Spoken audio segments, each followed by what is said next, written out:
Click start to YouTube.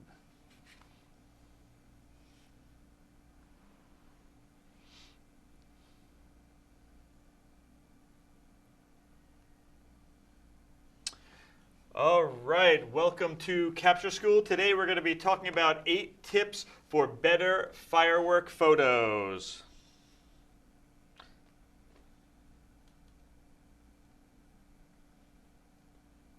All right, welcome back here. We are at Parkwood Studios and we are live on YouTube, and we are talking about 4th of July is coming up, and we want to talk about better tips for your firework photos out there. So I'm here with Scott. Hey.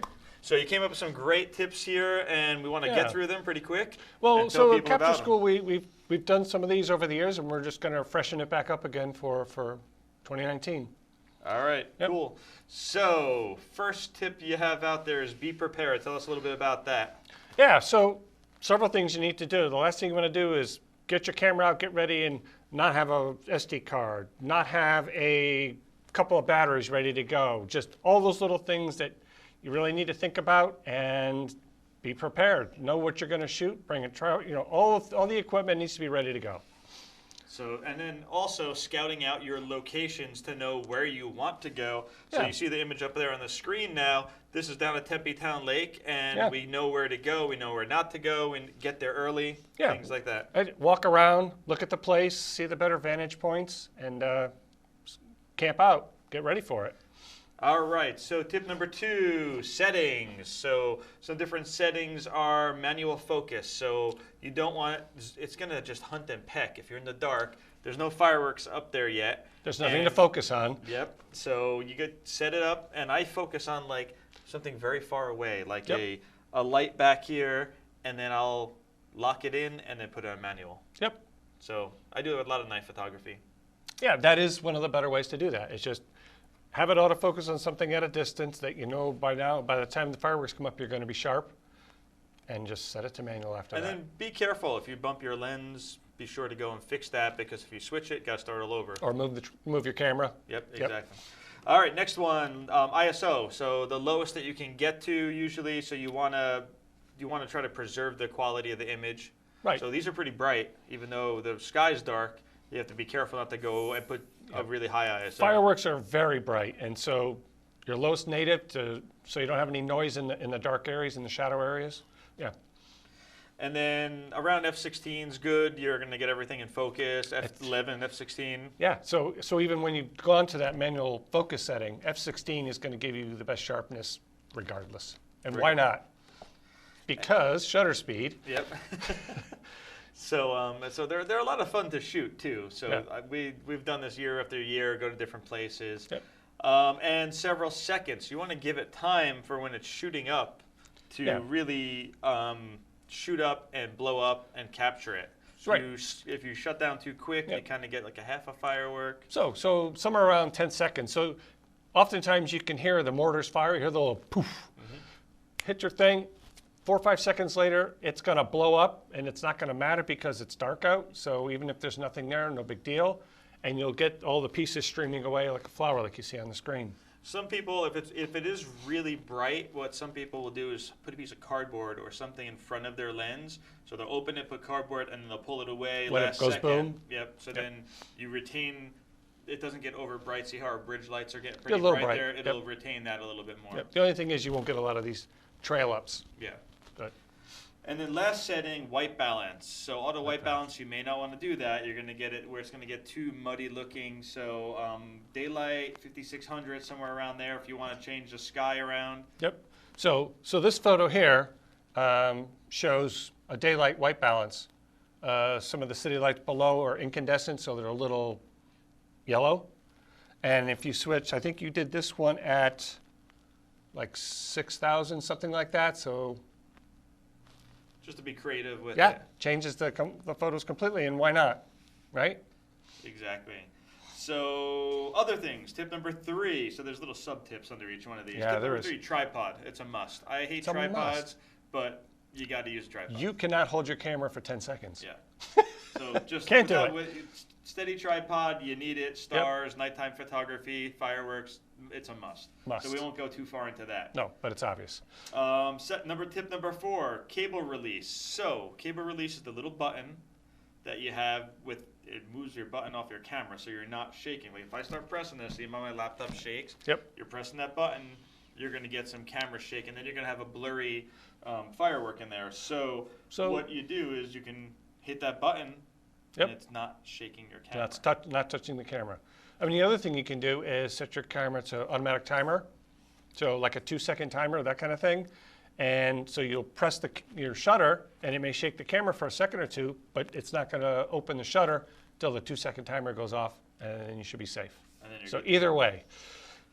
All right, tip number 5. We're getting up to the end here. Wide lenses. So I was going through these photos, and you see how the side of this one's cut off.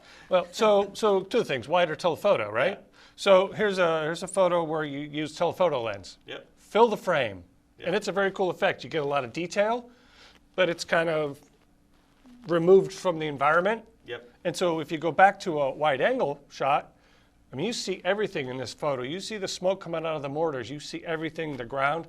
It puts it in a better place. And you can see both the brightness are good. problem there. See the middle of that one is at the end got too bright like we were talking about. So you don't want to have the whole thing look like that. You want to retain that detail. Sure. But I mean, this choice of lenses, right? Yeah, and the first one, if you go back to the first one, that stuff that I did years ago, I don't really shoot like that anymore. That's something like my mom would do, just cut everything out and not really, sometimes it works, but a lot of times. But you can do a few like that, why not, right? Because you do see more detail in them. But yeah, you're right. Putting it back into the environment with a wider lens is good. And then a subtopic to that is turn off image stabilization. So a lot of cameras, if your IS is on, or VR or whatever it's called, it will try to, even though it's on a tripod, protect it from shaking. Yeah. In turn, making it blurry. Yeah, motion blur. It could ruin it. Could ruin it, absolutely. And you don't need it. You're on a tripod. Make sure you switch it off. All right. Tip number 6, composition. So foreground, which you talked a little bit about down here. Yep. So foreground interest is always important in any image. Don't forget the rules of composition because there's big things blowing up in the sky. Yeah, don't get overly excited. And this photo, and it's kind of hard to see, but down in the bottom there's the silhouette of a couple of people watching the fireworks, which is a great composition. Yeah. You see them silhouetted against the lit up water. Little and kids pointing and stuff. All that kind of stuff is great. If you can get them silhouetted behind the thing, it's a wonderful photo.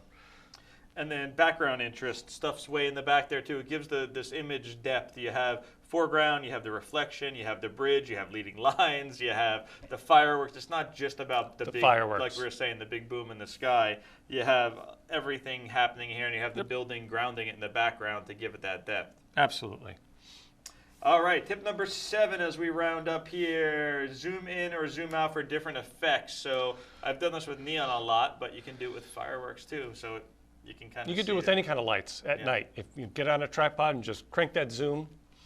Yeah, so if you don't know what we're talking about, when you have a zoom lens, you can start either all the way zoomed in and focus or all the way zoomed out, and then when something lights up or is lit up, you just crank it at different speeds. While the shutter's open. And there's no right or wrong. It's all creativity. So what happened with this one, I believe I was in and I zoomed out, and then the last firework kind of made a cage around the rest of them there. All the lights down below here were expanded out, and it works great with neon. Neon, for some reason. Neon signs, yeah, it really, you see the sign and then it explodes out. Yep, very cool. And you can go one direction or the other for different effects. Yep, exactly. Oftentimes you can actually just take a camera and do a shake. Yeah. Do a shake while the shutter's open and it's exploding, and you'll get little zigzags in the trails. It's very cool. All right, tip number 8 is try your smartphone on a tripod. The cameras on these new iPhones and Androids are getting amazing. So there's apps you can use for long exposure. There's all kinds of Absolutely, cool stuff. But you will need an app. If you just hit the snap, it's going to freeze time, and that's all you're going to get. You need something to get a longer shutter speed. You'd be surprised what you can get with a smartphone these days. You shoot pictures and you're like, wow, that looked better on my smartphone. Now is it great quality? Yeah. Are you going to be able to print it? No, but you can get some cool stuff for Facebook and Instagram and to get out there. If everyone's looking at it this big, it's going to look just as good as everyone else is. And I haven't tried this myself, but I know a lot of people are using smartphone apps to pre-visualize photographs, like big landscapes. Not sure how it's really going to look. Instead of holding your hands up like this, there's little cell phone apps that you can try different lens lengths, Nice. different shapes, whether it's square format or it's pano or whatever it is, and you can pre-visualize your scene. So you can pre-visualize the scene for your fireworks photos as well. Nice, nice. All right, so I think that is it. So I think that's it. And go out, take some pictures. If you have other tips, these are just 8. We didn't want to go forever, so there's only 8 tips. If you have other tips, put them down below in the comments. We love to see your tips. All our readers and viewers will love seeing your tips. And the photos. And, yeah, and some photos and stuff. So post your photos on our Capture School Facebook page. And have a great, safe 4th of July and holiday out there. So thank you for coming out, and thank you for writing these tips.